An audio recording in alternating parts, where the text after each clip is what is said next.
Essa análise é baseada no caderno de estudos elaborado pelo professor doutor Marcelo Lessa, idealizador e mentor do projeto Alero Turbo. Olá! Hoje a gente vai mergulhar num dos temas mais cruciais e, vamos combinar, mais áridos para quem está nessa reta final do concurso da Alero. Com certeza. Estamos com o caderno 8 do professor Lessa, que foca em financiamento da educação.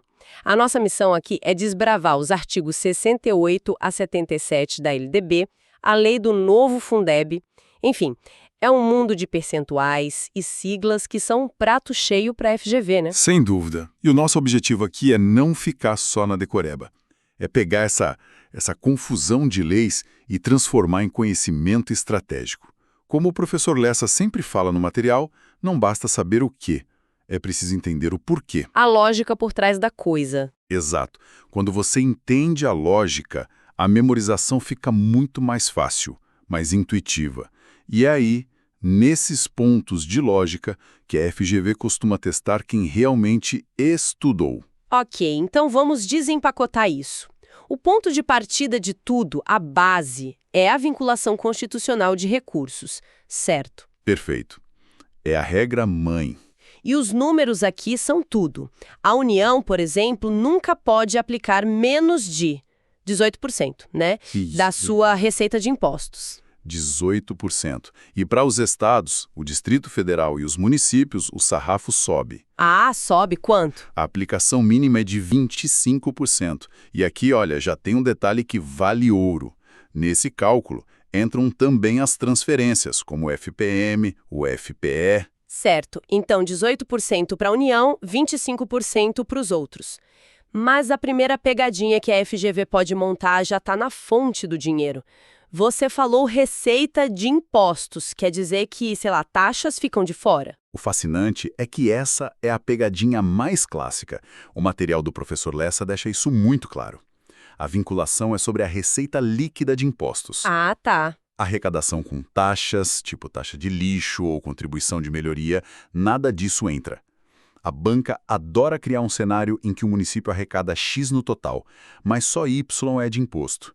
O cálculo dos 25% é sempre sobre o Y. Entendido.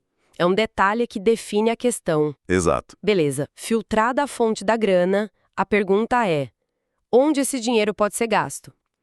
E aí a gente chega no conceito-chave de MDE, né? Manutenção e Desenvolvimento do Ensino. Isso. O artigo 70 da LDB parece listar o óbvio.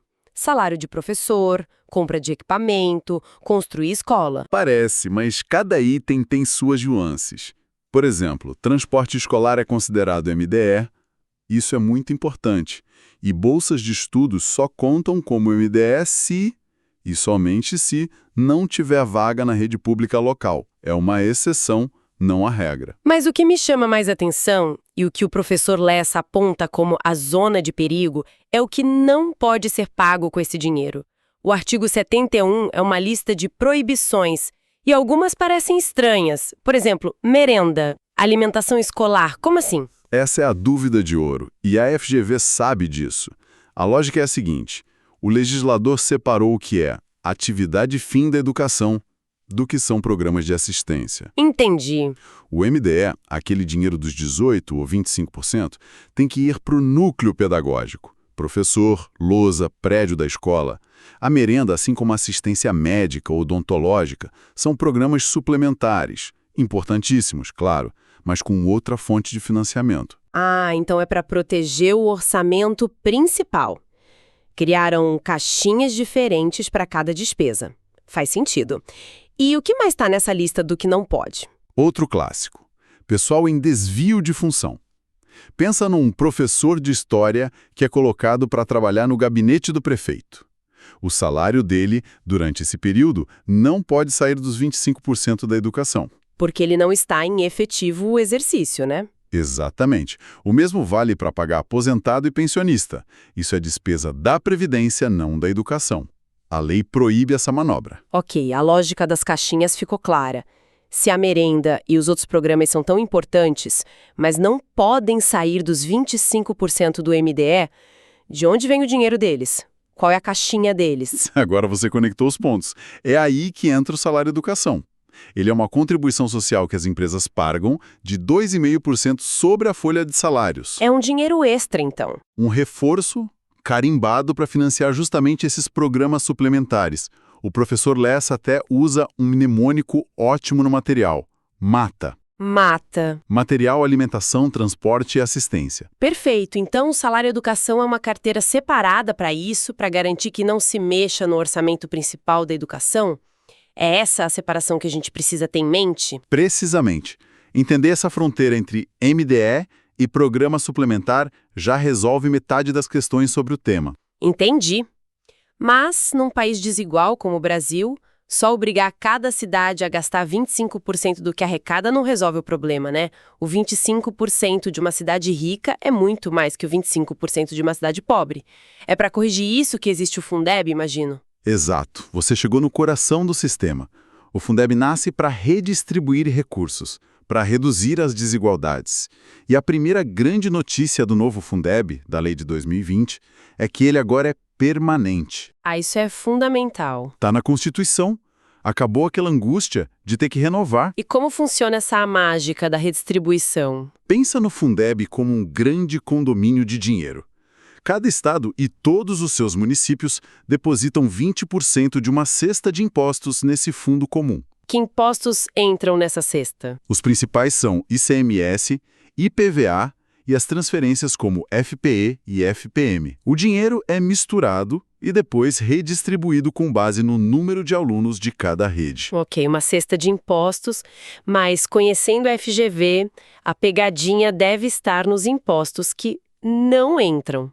Quais são? E por quê? Pergunta cirúrgica. E a resposta é IPTU e ISS. Ah, os dois principais impostos municipais. Exatamente. Eles ficam 100% com o município. A lógica é a da autonomia. O prefeito precisa ter controle sobre esses recursos para resolver os problemas da cidade. O município ainda tem que aplicar 25% deles em educação, mas é uma aplicação direta, não passa pelo condomínio do Fundeb. Entendi. Preserva a autonomia local. Agora, além dessa redistribuição interna, a União também participa. É a famosa complementação, né? Sim, e ela aumentou e ficou mais inteligente. A meta é que a União coloque 23% do total dos fundos até 2026. E esse dinheiro é distribuído de 3 formas estratégicas. Vamos a elas. Qual a primeira? A primeira é a VAF, Valor Aluno Ano Fundeb. É a complementação tradicional, a rede de segurança. Ajuda os estados mais pobres que não atingem o valor mínimo por aluno. E a segunda? O material do professor dá um destaque para ela. Sim, é o VAT, Valor Aluno Ano Total. É a grande inovação. Ele olha a receita total do município, não só do Fundeb. E o que isso muda? O objetivo é genial. Ele socorre municípios pobres que estão em estados ricos. Pensa no município pequeno do sertão de São Paulo, por exemplo. Pela regra antiga, ele não receberia ajuda. Com o VAT, ele recebe. E tem a regra de ouro. 50% do VAT tem que ir obrigatoriamente para a educação infantil. Foco na base. E a terceira modalidade? É o VAR, Valor Aluno Ano Resultado. É um prêmio de performance. Um dinheiro extra para as redes que melhoram seus indicadores de gestão e os resultados de aprendizagem, com equidade. Entendi.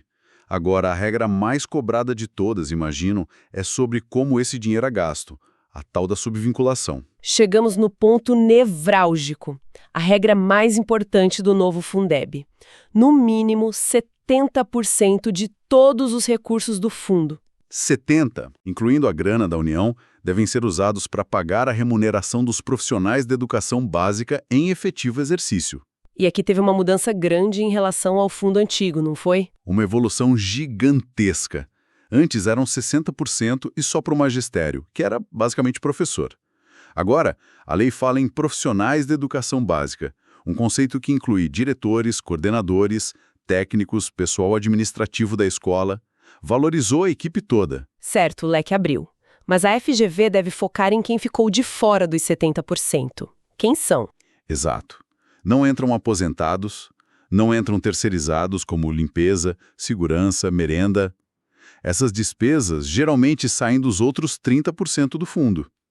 A mesma lógica vale, em regra, para os motoristas do transporte escolar. Ok, vamos para uma revisão tática, um bate-bola para fixar os pontos do fichamento do professor Lessa. Eu sou a prefeita. Quero usar o dinheiro do MDE para reformar o asfalto em frente à escola e comprar tablet. Posso? Prefeita, acertou metade. Tablet é material didático. MDE é clássico. Está aprovado. O asfalto é obra de infraestrutura geral, vedado pelo artigo 71. Sua conta seria reprovada. Próxima. O Fundeb é temporário e financia até o ensino superior, certo? Errado em tudo. Primeiro, o novo Fundeb é permanente. Segundo, é exclusivo para a educação básica. Berçário ao ensino médio. Ensino superior, fora. A FGV adoraria juntar esses dois erros. Última. Sobrou dinheiro do Fundeb no fim do ano e não atingiu os 70% com o pessoal. Posso distribuir essa sobra como abono para os profissionais? Pode e deve. É um mecanismo legal muito usado para garantir o cumprimento do piso de 70%. É o famoso rateio. Perfeito. Agora, é muito dinheiro, muita regra. Quem fiscaliza se o prefeito está fazendo tudo certo? Aí entra uma figura central, o CACS-Fundeb, o Conselho de Acompanhamento e Controle Social. E quem forma esse conselho? É gente da comunidade escolar. Pais, estudantes, professores, diretores, servidores, conselho tutelar. É o controle social na prática. E qual o poder real desse conselho? Ele pode vetar uma despesa? Ele não gere o dinheiro, ou seja, não autoriza a despesa. Mas o poder dele é imenso. A função é fiscalizar tudo. E no fim do ano, ele emite um parecer sobre as contas. E esse parecer? É obrigatório. E um parecer desfavorável do CACS cria uma dor de cabeça gigantesca para o gestor no Tribunal de Contas. Então não é um conselho para inglês ver. De forma alguma. E para proteger ainda mais o dinheiro, o material diz que os recursos são impenhoráveis. O que isso quer dizer? Quer dizer que a conta do Fundeb é blindada. Se a prefeitura tem uma dívida, o juiz não pode bloquear o dinheiro da educação para pagar essa dívida. Garante que o recurso chegue na escola. Ufa, foi uma imersão de verdade. Recapitulando, cobrimos os percentuais, a diferença crucial entre MDE e programa suplementar e mergulhamos no novo Fundeb, com a regra de ouro dos 70% para os profissionais. E como dica final, para memorizar, foque na linha tênue que a FGV adora. Lembre sempre disso. O transporte escolar é MDE, artigo 70. Mas a alimentação escolar não é, artigo 71. Essa distinção, que agora a gente entende a lógica, vale ouro na prova. Excelente. E para a gente encerrar com uma reflexão, o material do professor Lessa menciona o custo aluno-qualidade, o CAC. É um conceito que está na Constituição que busca calcular quanto realmente custa oferecer uma educação de qualidade. E a reflexão fica, quando o CAC for uma realidade, como ele vai transformar esse modelo de financiamento que a gente discutiu, que hoje é baseado em percentuais. Será que a gente vai passar de um modelo que olha para quanto se arrecada para um modelo que olha para quanto se precisa gastar para ter qualidade? Pode ser uma distribuição mais justa, mas também com novos desafios fiscais para os municípios, né? Com certeza. É o próximo grande capítulo dessa história. Para mais conteúdos estratégicos como este, inscreva-se no canal do Projeto Alero Turbo. Esta análise foi elaborada com base nos estudos do professor Dr. Marcelo